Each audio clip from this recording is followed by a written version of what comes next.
তটস্থ জীব, 1 কোটি তটস্থ জীবের মধ্যে একজন মুক্ত জীব, 1 কোটি মুক্ত জীবের মধ্যে একজন কৃষ্ণ ভক্ত, 1 কোটি কৃষ্ণ ভক্তের মধ্যে একজন সুদুর্লভ কৃষ্ণ ভক্ত। বলো না রাধে রাধে। তাহলে এই যে ধাপটা পেরিয়ে আসছে, সবাই তো শুদ্ধ ভক্ত নয়, কি বাবা? হ্যাঁ, পুলিশ ডিপার্টমেন্টে যারা চাকরি করে সবাই কি ঘুষখোর? পুলিশ বলতে কি সবাই খারাপ? আচ্ছা, এখানে যত হিন্দু আছেন সব হিন্দু কি ভালো? সব মুসলমানই কি খারাপ? হ্যাঁ, তাহলে ভালো মন্দ নিয়েই পৃথিবীটা চলছে। আজকে এতগুলো ভক্তের মধ্যে একজন মুখ্য ভক্ত, শ্রোতার মাত্র কয়জন? একজন। সেটি যাকে মুখ্য কাকে বলা হয়? যাকে উপলক্ষ করা হয়, যাকে উপলক্ষ করে কথাটা বলা হয়, তিনি হচ্ছে মুখ্য। আর সব গৌণ। শুধু 60,000 মণিবর্গ ছিল না, সেখানে আরো অনেক কিছু ছিল। রাজেন্দ্র বর্গ ছিলেন, গন্ধর্ব বর্গ ছিলেন, কিন্নর বর্গ ছিলেন, যক্ষ রক্ষ ইত্যাদি, এবং অদূর হইতে দেবতা পর্যন্ত সেখানে প্রবেশ করেছিলেন। কিন্তু দেবতারা সেদিন এই হরি কথা যোগ্য অর্জন করতে পারেন। তিনি কে? তিনি আর কেহ নয়, সে মুখ্য শ্রোতা ছিলেন পাণ্ডুকুলোদ্ভব উত্তরার গর্ভজাত রাজাধিরাজ মহারাজ মহারাজ পরীক্ষিত। আমি প্রণাম জানাই তার শ্রীপাদ।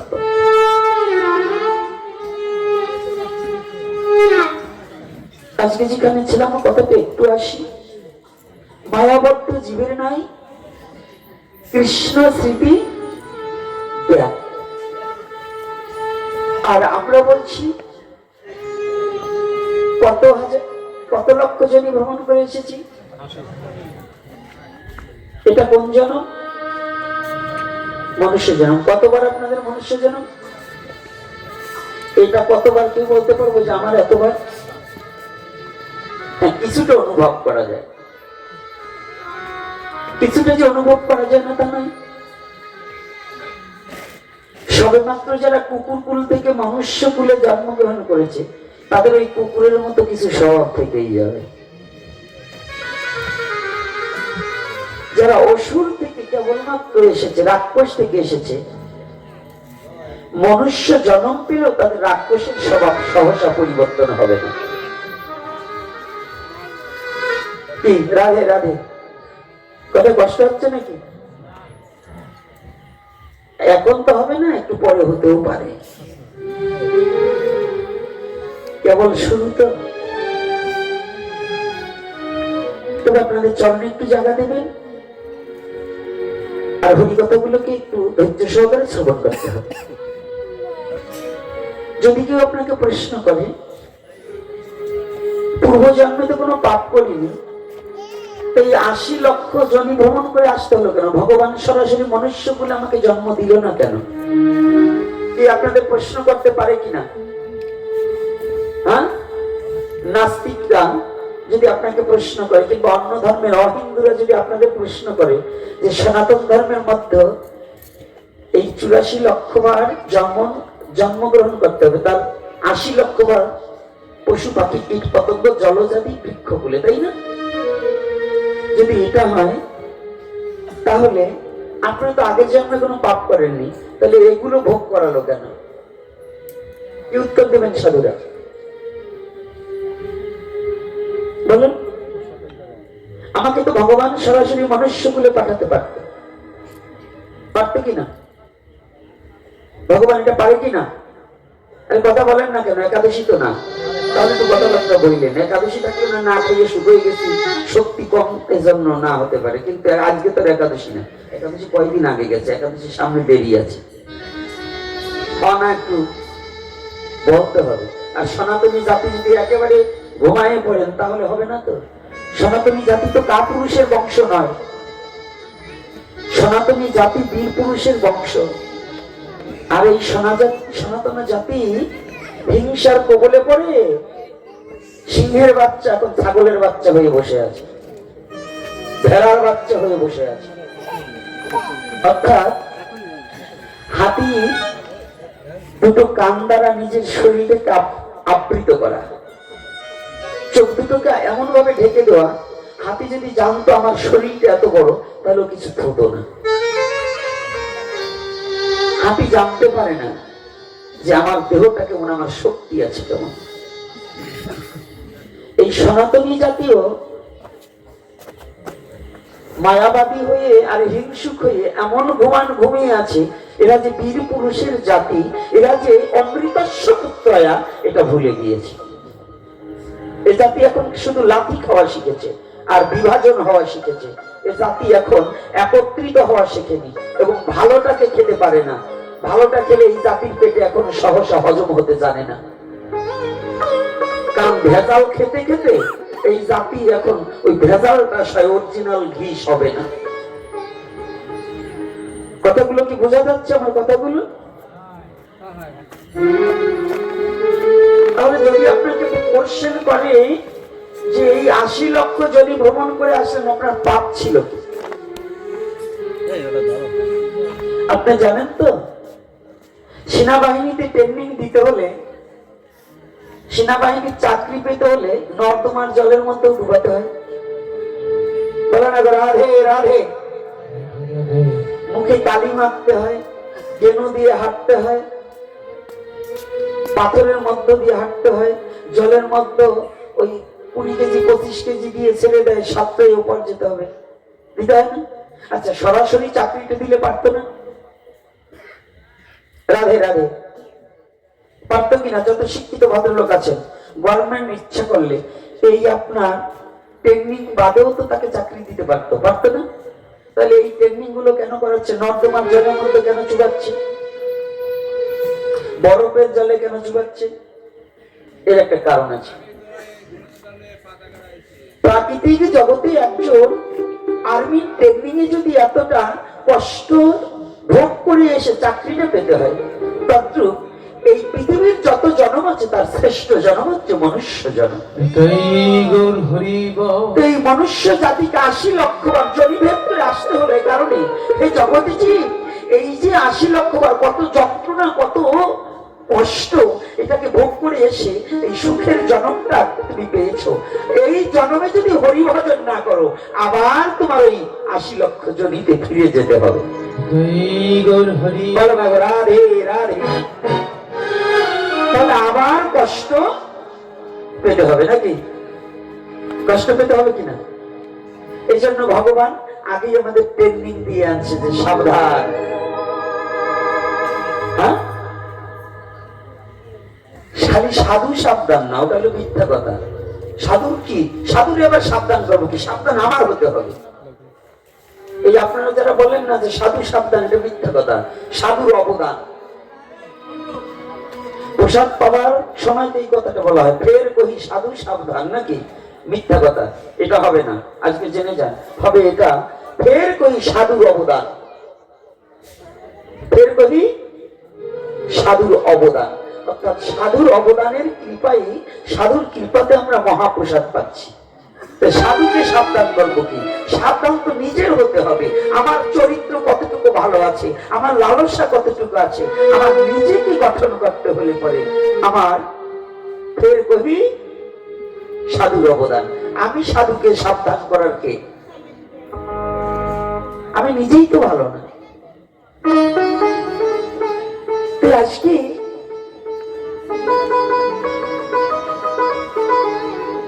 মনুষ্য বলে জন্ম লভিয়া কতটুকু আমি ভজন করেছি। আমার ভজনটা পরিপক্ক আছে, কিন্তু ভজনটা পরিপক্ক নেই। ভজন আর ভজন কিন্তু এক নয়।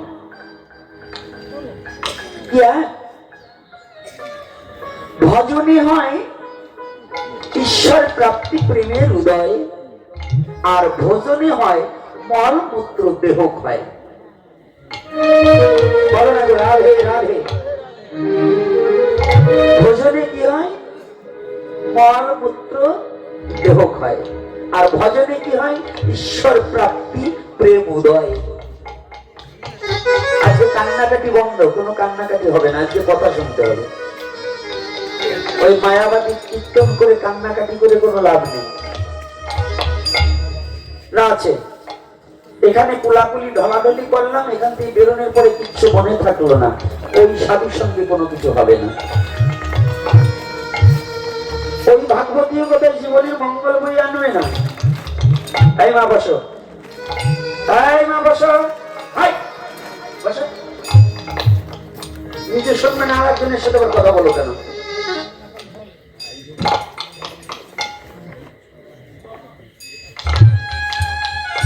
কেন রাগ করছি কেন জানো না? বুঝতে পারবে না। সব কথা কণ্ঠস্থ মুখস্থ নিয়ে বসা যায় না। পুঁথিগত বিদ্যা পরহস্ত ধন, নহে বিদ্যা নহে ধন বলে প্রয়োজন। পরের কাছে নিজের টাকা রাখা আর ওই বই পড়া বিদ্যা অর্জন করে, এটা কোনো গ্যারান্টি নেই। তাহলে ভজন আর ভোজন এক নয়। কি বাবা মাঝে মাঝে কি হয়? কি হয়?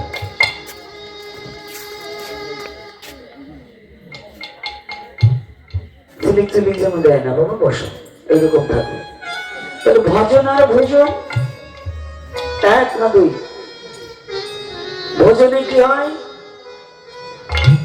মল মূত্র দেহ ক্ষয়। আর ভজনে ঈশ্বর প্রাপ্তি, প্রেম উদয়। আমরা এখানে যতজন আসছি, শুধু আমরা এখানকার ভক্ত নই, সারা পৃথিবীতে। আমি অন্য ধর্মের কথা বলি না। সুভাষ বাবা আমাকে ঠিক করে এনেছে। আসার সাথে এক ভক্ত বলছে, বাবা কি আমরা এখানে সবাই মিলেমিশে আছি, এ কথা বলা যাবে না, এ কথা বলা যাবে না, ও কথা বলা যাবে না। আপনারা সবাই জানেন আমি গোপীনাথের কমেন্ট মানি না। মানি যদি যুক্তাযুক্ত হয়। আমার জাতির জন্য, আমার ধর্মের জন্য, আমার সমাজের জন্য আমি কোন মন্ত্রী এমপি আসলে আমি তার কথা মানতে রাজি না। যদি আমার জাতি সুরক্ষিত না থাকে, আমার ধর্মের নোংরামি যদি পরিত্যাগ না হয়, আমার জাতি গঠনের কথা না হলে, সে এমপি হোক, মন্ত্রী, মিনিস্টার, আমি কাউকে পরোয়া করে কথা বলি না। কারণ একজন এমপি 5 বছরের জন্য, একজন মন্ত্রী 5 বছরের জন্য, একজন রাজা কয় বছরের জন্য? 5 বছরের জন্য। 5 বছরের পরে দল চেঞ্জ হলে পরে ওর খানা নাই আছে। আর আমি যার চাকর, অনন্ত কোটি ব্রহ্মাণ্ড যিনি মহানিয়ন্তা, যিনি অনন্ত কোটি ব্রহ্মাণ্ডের সৃষ্টিকর্তা, আমার পরম পিতা পরমেশ্বর ভগবান শ্রীকৃষ্ণ, আমি তার চাকর। তার আজ্ঞাবাহক। বিশ্বজগতে কোন নেতার আজ্ঞাবাহক নয়, কোন নেতার পাঁচাটা কুকুর আমি গোপীনাথ নয়। আমি একমাত্র সাধুগুরু বৈষ্ণবের চরণের দাস এবং আমার গোবিন্দের দাস। এই জন্য পৃথিবীতে যত ধর্ম আছে, প্রত্যেকটা ধর্মকে আমি শ্রদ্ধা করি, কিন্তু আমাকে যে ধর্মের জন্মগ্রহণ করিয়েছে মহাপ্রভু, করুণা করে আমার সনাতনকে আমি হৃদয়ে দিয়ে ভালোবাসি। বলো না গো রাধে রাধে। সনাতনের শিক্ষা দিলেন কোন ধর্মকে নিন্দা চর্চা করা যাবে না। আমি সেই ধর্মের অনুসারী। আমার সনাতন স্বধর্ম নিধানাম শ্রেয়, পরধর্ম ভয়াবহ। এই ছেলেরা কথা বলবে না, বসো বাবা। আর যদি কথা বলতে হয় তাহলে চলে যাবে। তাহলে কথাটা কোথায়? আমি সেই ধর্মের অনুসারী। সনাতন ধর্মে শিক্ষা দিয়েছেন কি? স্বধর্ম নিধানাম শ্রেয়, পরধর্ম ভয়াবহ। ভয়াবহ বলতে কি বোঝাতে চেয়েছে? তোমরা তাকে নিন্দা করো না, সম্মান করো। নিন্দা করো না। এই জন্য আমার এই জীবনের নয়, আমি যখন 31 টাকায় পাঠ করেছি তখন আমার গোপো গজায়নি। 31টা টাকা দিত, তাতে আমার বাজার ঘাট হয়ে আর অনেক কিছু হতো 31 টাকায়। তখন থেকে এই অবধি আমি কোন ধর্মের নিন্দা করা লোক নয়। আমার একটা এপিসোডেও দেখাতে পারবেন যে আমি কাউকে নিন্দা করেছি। হ্যাঁ, আমি তাকে বলি যে আমার ধর্মকে নিন্দা করে আমি তাকে ছাড়ি না। যে আমার ধর্মকে নিন্দা করবে আমি তাকে ছাড়ি না। সে হাজি, গাজী, গাউস, কুতুব যে হোক, মাওলানা, মুফতি, মুহাদ্দিস যে হোক, আমি তাকে ভয় পাই না। কারণ আমার মাকে যদি সে ভালোবাসে, আমিও তার মাকে ভালোবাসি। যে আমার বাবাকে সম্মান করে, আমি তার বাবাকে সম্মান করি। যে আমার বাবাকে বকা দেবে, আমিও তার পাল্টা বকা তার বাবাকে দিয়ে দেবো। এজন্য আমার বিন্দু মাত্র হৃদয়ে কাঁপে না।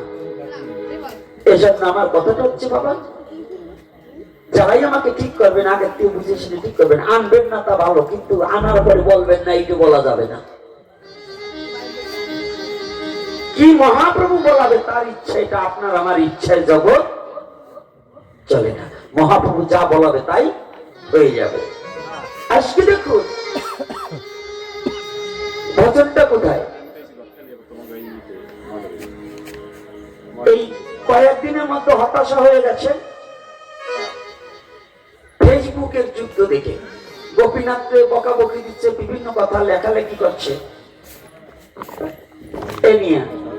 আমি কি ফেসবুকে কারোর সম্বন্ধে কোনো কথা লিখেছি, কোনো কথা আমি বলেছি? বলা হয়নি। একজন প্রমাণ দিতে পারবে না। তাদের ভুল সিদ্ধান্ত, যে বুকার তলে বুঝতে পারেনি আমার কথাটাকে, তাদের ভুল সিদ্ধান্ত আছে। কিছু বুকা, অর্থাৎ সনাতনে যিনি জন্মগ্রহণ করেছে, আমি কাউকে কোনোদিন অশ্রদ্ধা করি না। সে মহাপুরুষ, আমার সনাতনের। আমার কথাটা হচ্ছে এখানে, যেটা ভেঙে না দিলে আপনাদের এখানেও অনেক মত পথের লোক থাকতে পারে। এখানে আজকে বৈষ্ণব, কৃষ্ণ ভক্ত, হরিচাঁদ ঠাকুরের ভক্ত, গুরুচাঁদ ঠাকুরের ভক্ত, ওই যে আমাদের পরমহংসদেব, দুর্গা প্রসন্ন পরমহংসদেবের ভক্ত, অনুকূল ঠাকুরের ভক্ত, বিভিন্ন মত পথে থাকতে পারেন। এটা সনাতনের এতটুকু ধর্ম নয়। সনাতন একটা বৃহত্তম ধর্ম, তার মধ্যে মত পথ বহুবিধ থাকতে পারে। ইসলাম ধর্মেরও 4টে মত আছে, শরীয়ত, মারিফত, হাকিকত, তরিকত। 4টে মত আছে না বাবা? যারা মুসলমান ধর্মের আছেন, আছেন না বাবা? তাহলে তাদের যদি শিয়া, সুন্নি এরকম আছে না, তাহলে তাদের ধর্মে যদি এতগুলো থাকে, আর তার চেয়ে এই সনাতন ধর্ম অনেক প্রাচীন আগে, তাহলে এই ধর্মে তো আরো মত পথ থাকতেই পারে। এই জন্য কাউকে ছোট করতে হবে এমন কোনো কথা না। তবে আমার কথাটা ছিল এই, যে কথাটা না বললে আপনাদের মতো সংকোচ থেকে যাচ্ছে, লীলায় যাব। কথাটা হচ্ছে, আমি বলেছিলাম একটা গুরু, আমি আমার হরিচাঁদ ঠাকুর, আমার গুরুচাঁদ ঠাকুর, এই লীলামৃতেতে যারা পড়েছেন, হরিচাঁদ ঠাকুরের পূর্ব বংশাবলী ব্রাহ্মণ কুলে, মৈথিল ব্রাহ্মণ, মানে মিথিলার ব্রাহ্মণ কুলে জন্মগ্রহণ ওনাদের আদি পিতৃরা। দেখবেন লীলামৃতে, এই যে নূতন লীলামৃতের মধ্যে ওনার পিতৃ পরিচয় দিয়ে দিয়েছে। যদি কোনো মতুয়া বাবা থাকেন, আছে কিনা বলুন? আছে তো না? তাহলে ওনাকে পরিচয় দিলেন কি? মৈথিল ব্রাহ্মণ, মিথিলার ব্রাহ্মণ। লীলামৃতে যদি এই পরিচয় দেওয়া হয় যে উনি ব্রাহ্মণ কুলে জন্মগ্রহণ করেছে, ওনাদের আদি পিতৃপুরুষ ব্রাহ্মণ, এটা কিন্তু আমি বলছি না, মন কল্পিত কথা বলছি না। লীলামৃতে একটু যে ওনার ওটা দেওয়া আছে। সেখানে কিছু বেয়াদ্দপের দল সনাতন ধর্মটাকে ক্ষুণ্ণ করার জন্য, ওদের নিজের স্বার্থ কায়েমার্থে, রাজনৈতিক প্রেক্ষাপটে নিজেকে দাঁড় করাবার নিমিত্তে তারা আলাদা ধর্মের দাবি করেছে, যে আমাদের মতুয়া আলাদা একটা ধর্ম।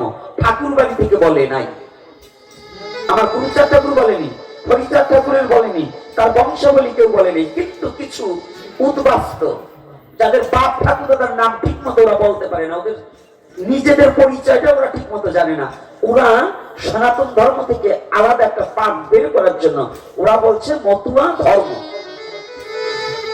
আমি সেখানে আলোকপাত করে একটা কথা বলেছি, যে আলাদা ধর্মের দাবি করলে, সনাতন ধর্মে জন্মগ্রহণ করে তাহলে তো সনাতন ধর্মের কালচার রাখা যাবে না। ধর্মই যদি আমি আলাদা করে ফেলি তাহলে তো ওই ধর্মের কালচার রাখা যাবে না, কি বাবা?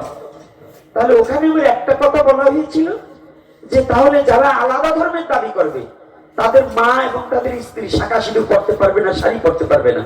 এই কথাটা কি আমার অপরাধ? কথা বলুন। আপনি ধর্মের দাবি করবেন আলাদা আর আমি বলতে পারবো না, তাতে কি অপরাধ হয়ে যায়? আমি এখনো বলছি, আমার মৃত্যুর আগ পর্যন্ত বলবো, যদি যে কোনো মতপথ সনাতনে জন্মগ্রহণ করে মতুয়া বাবা যদি বলে আমরা ধর্ম সনাতন, মতুয়া একটা মত এবং একটা আদর্শ, আমি তার পায়ে প্রণাম করি, তাকে বুকে আলিঙ্গন করি। কিন্তু যদি বলে মতুয়া আলাদা ধর্ম, যদি কোনো মতুয়া বলে আমি ওকে জীবনে মেনে নেব না এবং আরো বলবো বেশি করে, আমার মুখ কেউ বন্ধ করতে পারবে না। কারণ ওরাই হচ্ছে সমাজে এবং জাতির এবং ধর্মের ক্ষতিকারক প্যারালাইসিস পয়জন। জেনে রাখবে, যারা বলবে মতুয়া আলাদা ধর্ম, সনাতনীদের কোনো ছেলে মেয়ে ওদের সাথে বিয়ে দেওয়া যাবে না। ওদের ওই ব্লকদের সাথে, ওই ভণ্ডদের সাথে, ওই দুরাচারীদের সাথে সনাতন ধর্মের কোনো সম্পর্ক রাখাই যাবে না। এটা জেনে রাখবে। আর যদি যে স্বীকার করবে যে না আমার ধর্ম সনাতন, মত বহুবিধ, আমি তাকে প্রণাম করি, তার চরণে দাস হতে চাই, আমার তার প্রতি কোনো হিংসা কথা কোনো কিছুই নেই। আমি এখন বলছি, আমার গায়ে এক বিন্দু রক্ত থাকতে যারা সনাতনকে ভেঙে দিতে যাবে এবং সনাতন ধর্মের প্রতি আঘাত আনবে, আমার এক বিন্দু রক্ত থাকতে ওদের কোনো ছাড় দেওয়া হবে না। এবং সমস্ত সনাতনী জাতি জেনে রাখবে, মতুয়াদের সাথে কোনো ঝগড়া নেই, কিন্তু মতুয়া নামের যে কলঙ্ক গুলো আছে এইগুলোকে কোনো ছাড় দেওয়া যাবে না। কারণ আমরা সবাই এক ছিলাম। এই যারা মতুয়া আছেন এদের বাবা ঠাকুর দাদা সবাই সনাতনী। বলুন সনাতনী কিনা? হয়তো একজন রোগে পড়ে অসুস্থ হয়ে এক গুরুদেবের কাছে গেছে, সে বলছে আমার মতে মন্ত্র নাও। আমি আজকে জানিয়ে দিচ্ছি, ঠাকুর বাড়িতে কোনো দীক্ষারও কোনো নিয়ম নেই। এই যে মতুয়ারা যা দীক্ষা দিচ্ছে এগুলো কোনো শাস্ত্রীয় সিদ্ধান্ত এবং লীলামৃতের পাতায় নয়। ওরা কান্দি শুধু মত এবং নাম করতে হবে। গোলক পাগল, অশ্বিনী, মহানন্দ, তারক সকলেই কৃষ্ণ মন্ত্রে দীক্ষিত ছিল। হীরামন লীলামৃত খুলে দেখবেন, সকলে কৃষ্ণ মন্ত্রে দীক্ষিত ছিল। কিন্তু ইদানিং আমাদের নিজের স্বার্থ কায়মাত্র অনেকেই আমরা সেটাকে শুরু করেছি, ওটাকেও আমরা বিজনেস হিসেবে ব্যবহার করছি। কিন্তু আমি চরণে হাত রেখে বলছি, আপনারা যেটা ভাবছেন আমি কারোর সাথে দ্বন্দ্ব বাঁধাবার জন্য নয়, আমি সঠিক সনাতনটাকে তুলে ধরার জন্য, সঠিক সনাতনটাকে কি তুলে ধরার জন্য আমার প্রসঙ্গটা আসছে। ফেসবুকে বসে দূরে বসে ওই রাস্তা দিয়ে হাঁটা দিলে কুকুরেও ডাকে, এজন্য ওই পথ দিয়ে যে প্রতীক হাঁটবে না এমন কোনো কথা নয়। ওই ফেসবুকে আমার ছবি দিয়ে এডিটিং করে ওই কিছু খারাপ লেখেই ভাবছো পার পেয়ে যাবে, সনাতনী চেতলে পিঠের চামড়া থাকবে না। একবার যদি এই জাতি জেগে উঠে না, এই যে কটা লম্পট গুলো সনাতন ধর্মকে বিভাজন করতে যাচ্ছে, ভাগ করতে যাচ্ছে, বিভিন্ন প্রলোভন দেখিয়ে এবং বিভিন্ন দোষ ত্রুটি দেখিয়ে, এর একটাকেও ছাড় দেওয়া হবে না। এবার থেকে চিনে রাখতে হবে সনাতনী জাতি, কারা সনাতনকে ভাগ করতে চায়। এই জানোয়ার গুলোকে একবারও ছাড় দেওয়া যাবে না, 1 ইঞ্চি ছাড় দেওয়া যাবে না, কোনো ছাড় হবে না। জেনে রাখবেন, আপনাদের সম্বন্ধ আদি করবার গেলে আগে জিজ্ঞাসা করবেন আপনি কি সনাতন ধর্মের কিনা। যদি সনাতনকে মানেন তাহলে আপনার সাথে আত্মীয়তা করব, আর যদি সনাতন না মানেন আপনার সাথে আত্মীয়তা নেই। পরিষ্কার কথা। কারণ এই ভণ্ডের দল, ওরা তারক, আমার রসরাজ তারককে মানে না, প্রেমিক কবি অশ্বিনীকে মানে না। কারণ তারক অশ্বিনীর প্রত্যেকটা গান গৌলীলার সাথে সম্পর্ক আছে। মহাসংকীর্তন গৌলীলার সাথে সম্পর্ক আছে কিনা বলুন? আছে কিনা বাবা? তাহলে আমার তারকের চেয়ে এই শয়তান গুলো বড় হয়ে গেল না? হ্যাঁ, আমার রসরাজ তারকের চেয়ে এরা বড়? আমার গুরুচাঁদ ঠাকুরের চেয়ে কি ওদের জ্ঞান বড়? গুরুচাঁদ ঠাকুর যখন আলাদা ধর্মের দাবি করলেন না, আর এই বাটপার, চোর, ছাচর, চরিত্রহীনাগুলা এরা আমার সনাতনকে ডিভাইড করতে চাচ্ছে। এগুলোকে, এই মুখোশগুলো চিনে রাখবেন, চিনে রাখবেন। এগুলোকে বিন্দু মাত্র কোনো ছাড় দেওয়া যাবে না। বলো না গো রাধে রাধে। কষ্ট হচ্ছে নাকি আমার কথায়? এই বাবারা কষ্ট পাচ্ছেন? আমার অনেক মতুয়া বাবাও যেন থাকতে পারেন, আমি তো অন্যায় বলছি, এগুলো সত্য কথা বলবেন। যে মতুয়া বাবারা আছেন বলুন, আমি একটা মিথ্যা কথা বলছি এখানে? তাহলে আমার কথাটা এখানে, আমার কথাটা কিন্তু কাউকে ঘৃণার জন্য নয়। আপনারা জানেন আজকে আমার পিছনে লেগেছে 5ই আগস্টের পরে এই বরিশাল থেকে নয়, শুধু একেবারে টেকনাফ থেকে তেতুলিয়া পর্যন্ত হিন্দু নির্যাতন হয় নাই এমন কোন জেলা আছে? হ্যাঁ, সে সময় এই বাটপার গুলো কোথায় ছিল? একটা কথা বলছে, ওরা যে আমাদের ভালো চায়, এই বাটপার গুলো কোনো মাঠে নেমেছে? ওরা জাতির কলঙ্ক। আর সেইগুলো এখন নানা তুলে দাঁড়াবে, আলাদা ধর্মের দাবি করবে, আর চাইলেই পাবে না। ভাবছো কি আমি একা গোপীনাথ, আমাকে মেরে ফেলবে? একা গোপীনাথ মারলে লক্ষ লক্ষ গোপীনাথ এই বাংলার মাটিতে দাঁড়িয়ে যাবে। লক্ষ গোপীনাথের জন্ম হয়েছে, এখন প্রত্যেকটা যুব সমাজ জেগে উঠেছে, কোন ছাড় হবে না। আর যারা, আমি আবারও বলছি, প্রত্যেকের চরণে হাত রেখে বলছি, সনাতন ধর্মের মধ্যে কোনো হিংসা নেই, হিংসা করা যাবে না। কিন্তু সনাতন ধর্মকে যারা ভাগ করার জন্য চেষ্টা করে, বিদেশি এজেন্ট হয়ে, দালাল হয়ে, যারা টাকা খেয়ে সনাতন ধর্মকে বিভাজন করার সৃষ্টি করতেছে, এদেরকে কোনো ছাড় দেওয়া যাবে কি? রাধে রাধে। আপনারা কি একমত? কারা কারা এই মত আছেন হাত তুলুন তো দেখি। রাধে রাধে। আজকে আমার সমস্ত মতুয়া বাবা, কৃষ্ণ ভক্ত, বৈষ্ণব সবাই এক আছে। আমি এর জন্য আপনাদের আর একটা প্রণাম না জানিয়ে পারছি না, বিষয়টাই এটা আমার স্লোগান। আপনারা না বললেও আমি বলবো, কারণ আমাকে আনলে ঔষধ ব্যস্ত হইলে তো ক্যান বাচার হতেই হবে, হতে হবে না? আমার ধর্মের ক্যান বাচার আমি। ওই শুধু ভাগবত পড়ে, ভাগবত বহুত শুনেছি। এই যে বৈষ্ণব সমাজ না, এরা খাওয়া পেলে শুধু ভুলে যায়। বৈষ্ণব সমাজ খাওয়ায় পাগল। এই খাওয়া বন্ধ করে একটু চেতনাত্ম বৃদ্ধি পেতে হবে। খালি খেয়ে চিত হয়ে পড়ে থাকলে হবে না। আর করতাল বাজে হরিনাম করলা, 2 দিন পরে যদি জাতিকে না জাগাতে পারো, তুমি মরে গেলে ওই মন্দিরে ছাগল বাঁধা ঘর হবে। এই ছাগল বাঁধা ফিরাতে হলে পরে মানুষ তৈরি করতে হবে। রাধে রাধে।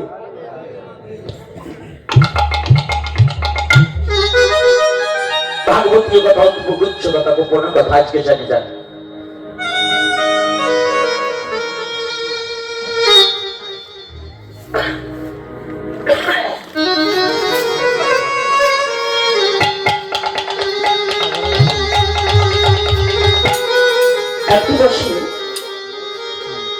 আমাদের যত দেবতা আছে, যোগেশ্বর এবং যজ্ঞেশ্বর, কি বলেন তো?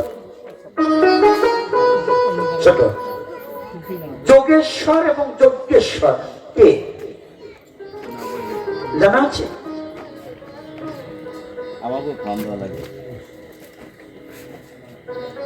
দেখছেন এতগুলো ভক্ত আমরা, যোগেশ্বর কাকে বলা হয় এবং যজ্ঞেশ্বর একজনই, দেবের দেব মহাদেব। দেবের দেব মহাদেব, তাকে বলা হয় যোগেশ্বর, যোগ তত্ত্ব। এই যোগ তত্ত্ব একমাত্র দেবতাদের মধ্যে একমাত্র শিব ঠাকুরই পেয়েছিলেন। আর শিব যত যোগ তত্ত্ব জানতেন,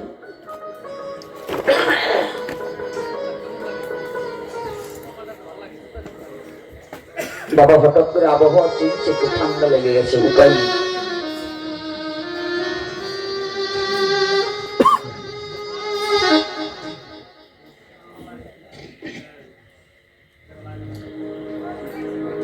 দেখবেন যত গোপন যে জিনিস, যত মূল্যবান, তারে তত করো সাবধান। যোগে কি হয়? যোগ কাহাকে বলা হয়? যোগ চেনেন তো? রাধে রাধে। শিক্ষক মন্ডলী আছেন কতজন? এখানে অনেক পুরাতন শিক্ষক আছেন, নূতন শিক্ষক আছেন। গণিতের ধারা কয়টা বাবা? কয়টা? মায়েরাও তো আছেন এখানে, কয়টা গণিতে ধারা কয়টা? আরে কিছু বলবো না ভাই, নাই পচাবো না, নেই বলেন, না বললে কিছু পাবেন না। ধমকও দেবো না, রাগও করবো না, বলতে হবে, না বললে কিছু পাওয়া যাবে না। কাঁদলে মাও দুধ দেয় না, মিথ্যা কথা। আপনার দৃষ্টিকোণ থেকে চাইতে ঠিক আছে, কিন্তু একটু আজকে বুঝে নেই, একটু আলাদা। গণিতে ধারা দুটো, যোগ আর বিয়োগ। যোগ আর বিয়োগ, এই আমাদেরও লীলাও দুটো, একটা যোগ আর একটা বিয়োগ। পৃথিবীতে আসা মানে যোগ, আর পৃথিবীতে যাওয়া মানে বিয়োগ। তাহলে ভাগ আর গুণ, বিয়োগের সংখ্যা বেড়ে গেলে তাকে বলে ভাগ, নাকি? বিয়োগের সংখ্যা বেড়ে গেলে তাকে কি বলা হয়? যোগের সংখ্যা বেড়ে গেলে হয় গুণ। তাহলে মূল ধারা কয়টা? না মিথ্যা বলছি বলুন? যত শিক্ষক মন্ডলী এবং শিক্ষিত ভদ্রলোক মন্ডলী আছে, তাহলে আমাদের কয়টা? দুটো। আদি অন্ত কি? দুটো। আমাদের পক্ষ কয়টা? কি পক্ষ? মিথ্যা কথা পক্ষ তিনটা, বাদী পক্ষ, বিবাদী পক্ষ, তৃতীয় পক্ষ। কায়দা আছে। পক্ষ কয়টা? এদিকে তিনটেই, আর আধ্যাত্মিকতায় দুটো, একটা কৃষ্ণ পক্ষ, একটা শুক্ল পক্ষ। বলো একবার আরে আরে। যোগে কি হয়? আলাদা বস্তু একত্রিত হওয়া, তাহাকে বলে যোগ। আর একত্রিত বস্তু আলাদা করা, তাকে বলে বিয়োগ। গুরু মাতাচার্য বললেন, কি বললেন? ওগো পেয়ে এমন সুযোগ হলে বিয়োগ,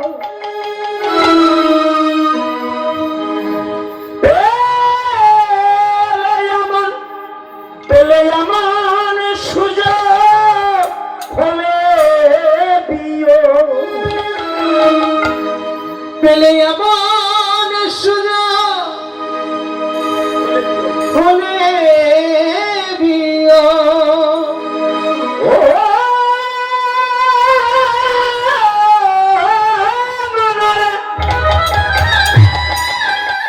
জীবনে একবার পেলে এমন সুযোগ, অপর জীবনে হলে বিয়োগ।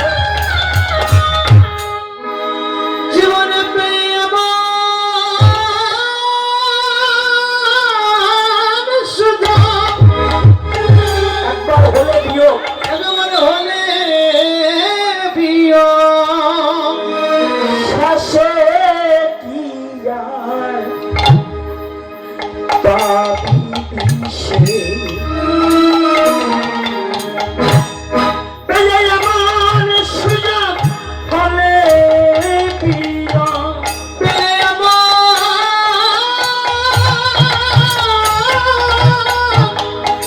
সুযোগ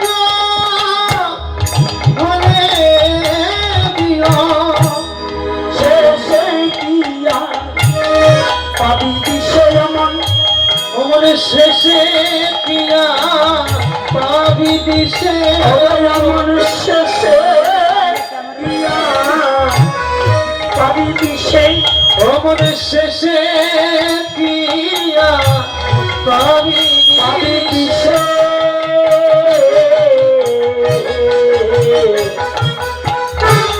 দিন গেল তো রঙ্গ রসে, গুরু কি ধানি নামা।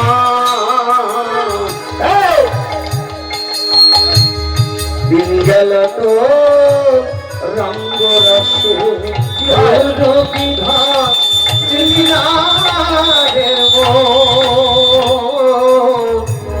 দিন গেল তোর রঙ্গ রসে।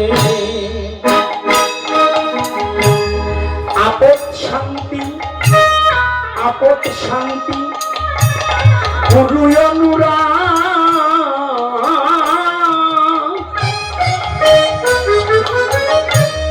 যার ঘটেছে তার হইয়াছে বিষয়ে বিরাগ ও বিষয়ে বিরাগ আপন শান্তি গুরু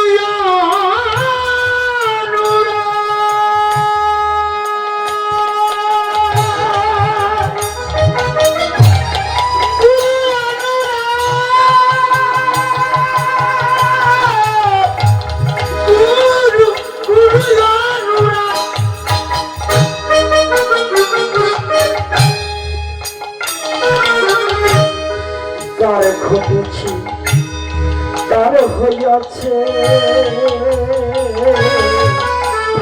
বিষয়ে বিরাগ ও বিষয়ে বিরাগ আত্মা মন বিকাশী কবে আত্মা মন বিকাশী কবে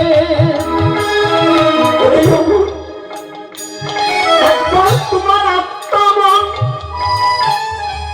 এই আত্মমন বিকাশী কবে তুমি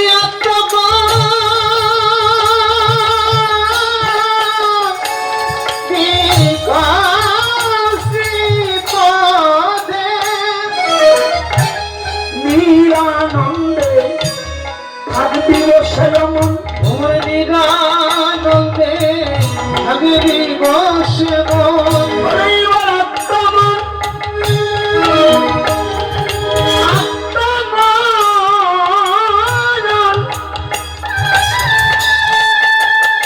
বিকাশী পাদে ওকে নিরাপদে থাকবি বসে ওকে নিরাপদে থাকবি বসে এইভাবে সব সুখিয়ে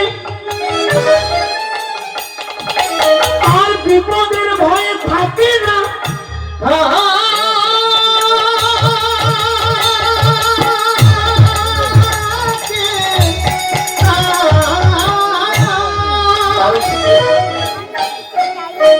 যদি গুরু চরণে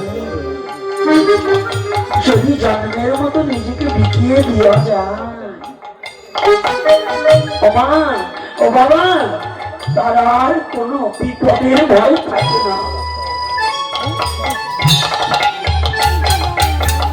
এজন্য বলছি মহাজন ওরে নিরাপদে থাকবি বসে অতি নিরাপদে থাকবি বসে এই জগতে তোর কোনো আপদের ভয় বিপদের ভয় থাকবে না নিরাপদে থাকবি বসে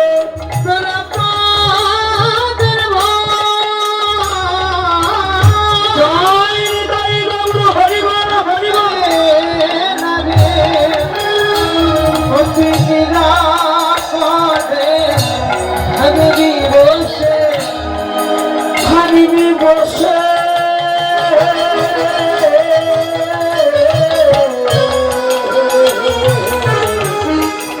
গেল রঙ্গ বসে গুরু কি নাম গেল তো রঙ্গ বসে গুরু কি নাম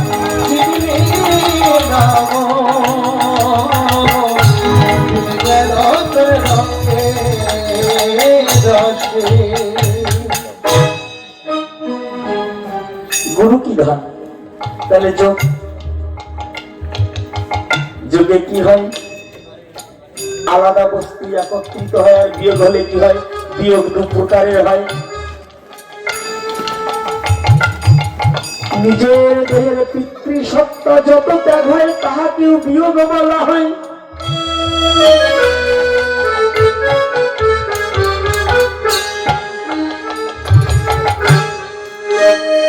পৃথিবী থেকে যদি দেহটাকে ত্যাগ করে চলে যায় তাকেও বিয়োগ বলা হয়।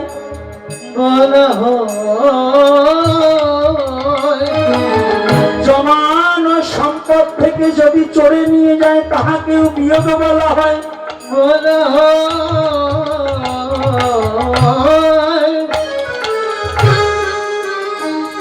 শুধু যোগ নয়, এই মনুষ্য জন্মটা হচ্ছে সুযোগ। শুধু যোগ নয়, সুযোগ। কেন সুযোগ বলা হলো? ব্রহ্মাদি দেবে যাবে ধ্যানে নাহি পায়, নাহি পায়। সে বঞ্চিত হলে জীবনে কি হবে উপায়? কি হবে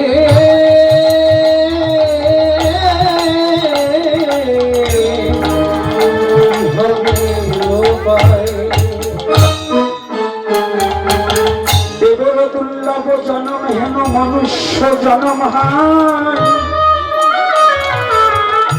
রাধা কৃষ্ণ না ভজিয়া জনম বিফল হেতে যায়।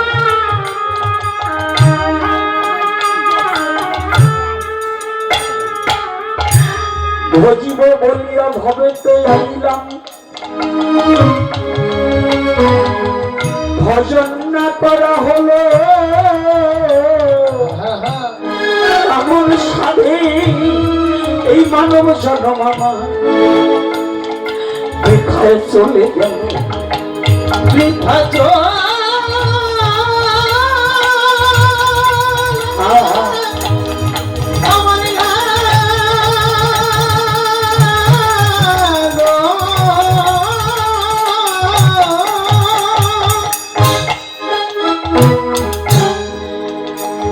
আর বা কবে ডাকিব হরি হরি বলিয়া,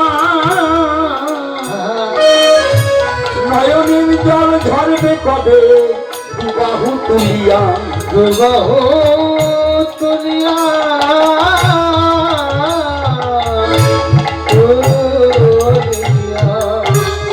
অহংকার তেজিয়া কবে আমার শুদ্ধ হবে না, শুদ্ধ হবে না। বিষয় ছেড়ে যাব আমরা মধুর বৃন্দাবন, মধুর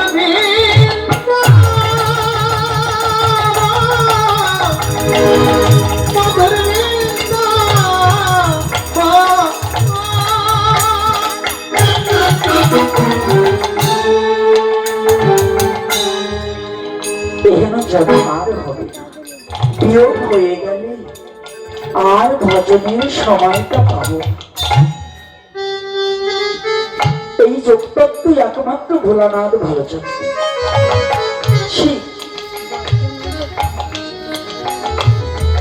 শিব যে কত বড় ত্যাগী, শিবের মতো ত্যাগী পাওয়া ভার।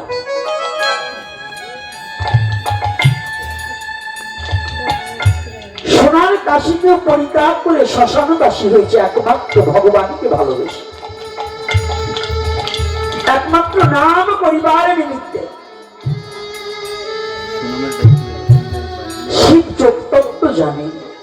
যোগে কি হয়? জাগে। যোগে কি হয়? জাগে। কি জাগে? যোগ করলে প্রতিটা জীবের কুলকুণ্ডলিনী শক্তি জাগে। রাধে রাধে। মায়েদের মস্তকগুলো ঢেকে বসতে বলছি। কয়েকজনের কাপড়টা তো ছোট না, ব্যাপার কি? আগে 10 হাত শুনতাম, এখন মায়েদের কাপড় 12 হাত, তাও মাথায় থাকে না। তাহলে যোগে কি হয়? জাগে। কুলকুণ্ডলিনী জাগে। যখন কুণ্ডলিনী শক্তি জাগে তখন জীবাত্মা উত্তরেতা আর পরমাত্মা নিচের দিক নেমে আসে। তাহলে জীব আর পরমের মিলন হয় দ্বিদলে। এজন্যই সাধকগণ বললেন যে রাধা গোবিন্দ লীলা সাধকের হৃদয়ে মাঝে হয়, একমাত্র দ্বিদল আজ্ঞা চক্রে তাহা দর্শন করা যায়।